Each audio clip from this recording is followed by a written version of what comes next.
सुप्रभातम। जय श्री राम। कल बेटा हमने रामायण का पाठ पढ़ा जंगल और जनकपुर। आज हम पढ़ेंगे 2 वरदान। राजा दशरथ के मन में अब एक ही इच्छा बची थी, राम का राज्याभिषेक। उन्हें युवराज का पद देना। अयोध्या लौटने के बाद से ही उन्होंने राम को राजकाज में शामिल करना शुरू कर दिया था। राम यह जिम्मेदारी अच्छी तरह निभा रहे थे। उनकी विनम्रता, विद्वता और पराक्रम का लोहा सभी मानते थे। यानी वो विनम्र स्वभाव के थे, विद्वान भी थे और पराक्रमी भी थे। प्रजा उनको चाहती थी। दशरथ के लिए तो वह प्राणों से प्यारे थे ही। दरबार में राम का सम्मान निरंतर बढ़ रहा था, निरंतर लगातार। राजा दशरथ वृद्ध हो चले थे। मुनि वशिष्ठ से विचार विमर्श के बाद एक दिन उन्होंने दरबार में कहा, मैंने लंबे समय तक राजकाज चलाया, जैसा बन पड़ा। अब मेरे अंग शिथिल हो गए हैं, मैं वृद्ध हो चला हूँ। अंग शिथिल होना, बूढ़ा होना। मैं चाहता हूँ ये कार्यभार राम को सौंप दूँ। अगर आप सब सहमत हों तो राम को युवराज का पद दे दिया जाए।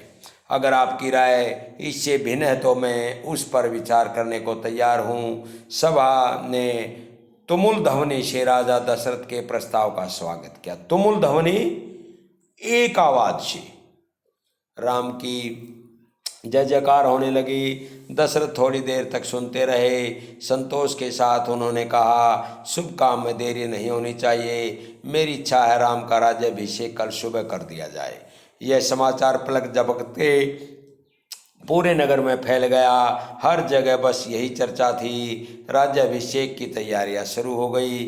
भरत और शत्रुघ्न उस समय अयोध्या में नहीं थे, वे अपने नाना केकय राज के यहाँ गए हुए थे।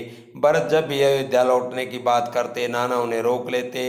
भरत को अयोध्या की घटनाओं की सूचना नहीं थी। उन्हें अपने पिता के निर्णय के संबंध में नहीं पता था। यह जानकारी भी नहीं थी कि अगले दिन राम का राज्याभिषेक होने वाला है।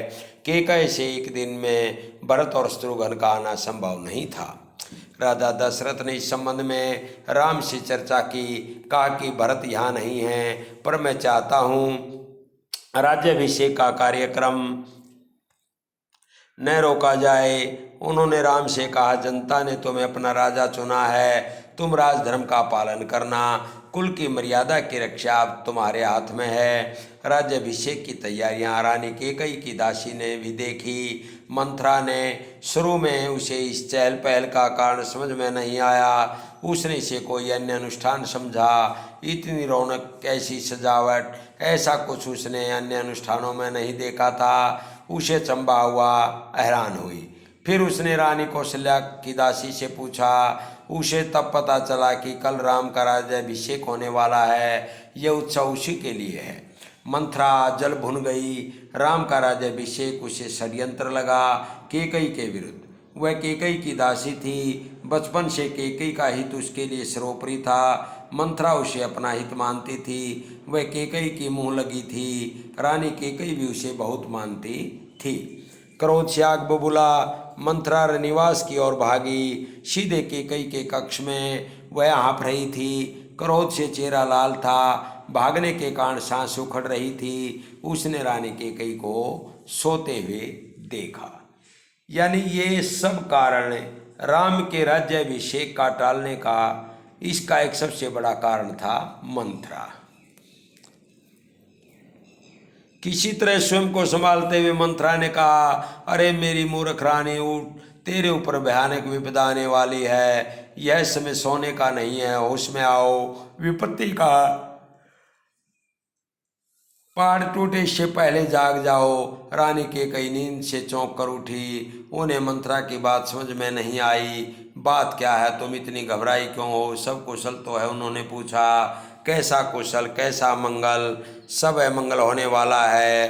तुम्हारे सुखों का अंत। महाराज दशरथ ने कल राम का राज्याभिषेक करने का निर्णय लिया है। अब राम युवराज होंगे।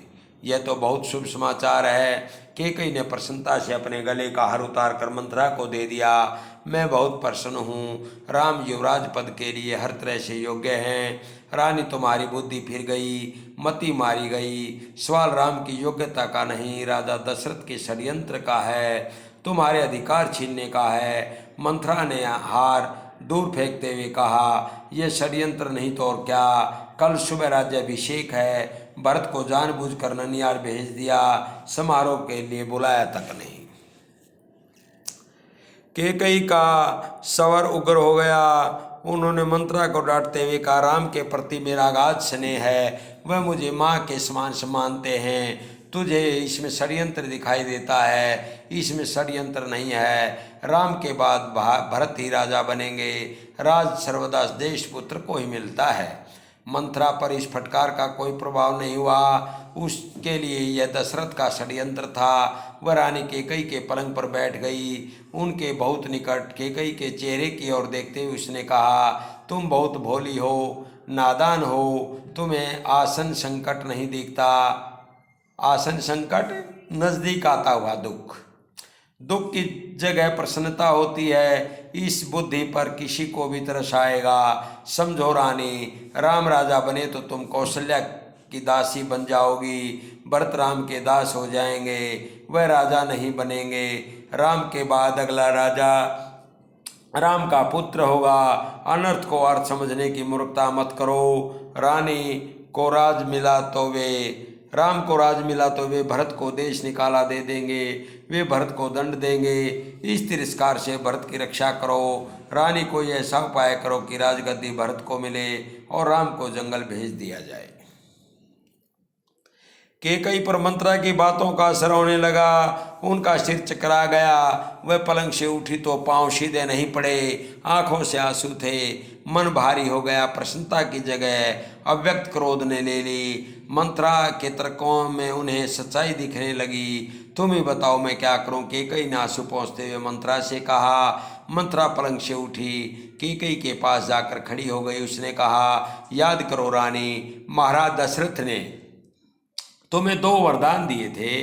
दशरथ से अपना वचन पूरा करने को कहो। एक से भरत के लिए राजगद्दी मांग लो, दूसरे से राम को 14 वर्ष का वनवास।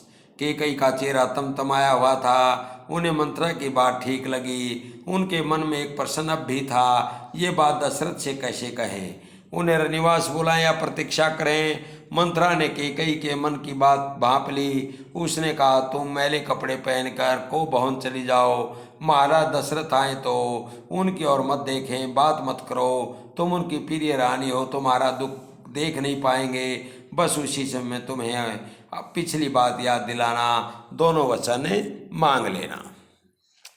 मैं ऐसा ही करूंगी। महाराज का षड्यंत्र सफल नहीं होने दूंगी। मंत्रा का लक्ष्य पूरा हो गया था। चलते चलते उसने रानी कैकेयी से कहा, राम के लिए 14 वर्ष से कम वनवास मत मांगना। भरत इतने समय में राजकाज संभाल लेंगे। जब तक राम लौटेंगे लोग उन्हें भूल चुके होंगे। अब जल्दी करो, रानी समय बहुत कम है। रानी कैकेयी को भवन चली गई। मंत्रा रनिवास से निकल गई। दिन भर की गहमा गहमी के बाद महाराज दशरथ को रानियों की याद आई। तुरंत रनिवास की ओर चल पड़े, उन्हें शुभ समाचार देने। सबसे पहले वह कैकेयी के कक्ष की ओर मुड़े।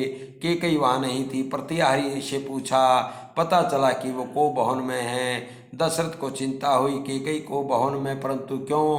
क्या इसलिए कि उन्हें अब तक सूचना नहीं मिली? मैं उसे अवश्य मना लूँगा, दशरथ ने सोचा। दशरथ को भवन का दृश्य देखकर हैरान हो गए।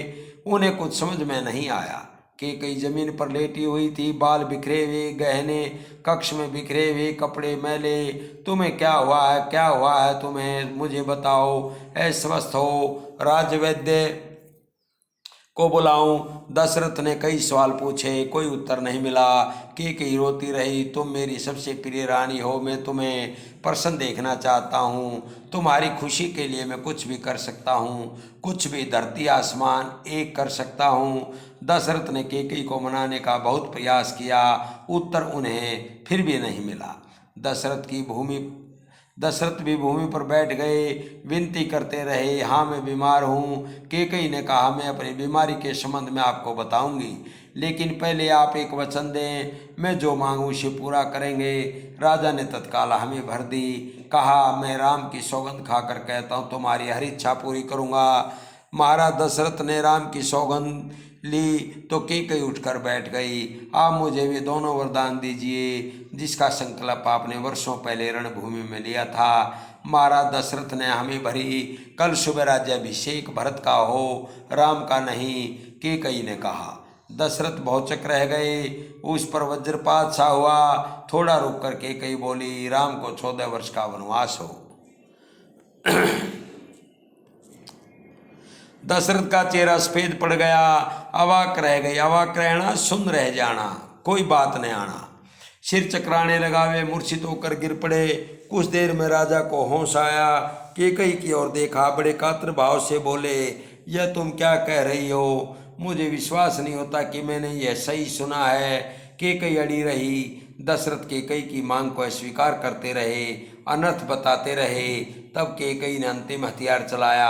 अपने वचन से पीछे हटना रघुकुल का नादर है। आप चाहें तो ऐसा कर सकते हैं, पर तब आप दुनिया को मुंह दिखाने योग्य नहीं रहेंगे। यही मेरी बात। आप वरदान नहीं देंगे तो मैं विष पीकर आत्महत्या कर लूँगी। यह कलंक आपके माथे होगा। राजा दशरथ यह सुन नहीं सके, दोबारा बेहोश हो गए। रात भर बेसुध पड़े रहे। बीच बीच में होश आता। वह कैकेयी को समझाते, गिड़गिड़ाते, धमकाते, डराते, पर कैकेयी टस से मस नहीं हुई। सारी रात इसी तरह बीत गई। तो अब आपने देखा कि यहाँ से अयोध्या का भी बुरा समय शुरू हो जाता है और राम का वनवास, भरत का राज्याभिषेक। तो परमात्मा ने कैकेयी की बुद्धि को भी हर लिया और इस तरह एक मंथरा के रूप में स्वयं सरस्वती उनकी बुद्धि पर आकर बैठ गई और उनसे ऐसे वरदान देने को कहा। तो बेटा, इनके इस पाठ के प्रश्न उत्तर आपने लिखने हैं और आगे हम कल अगला पाठ पढ़ेंगे। धन्यवाद। जय श्री राम।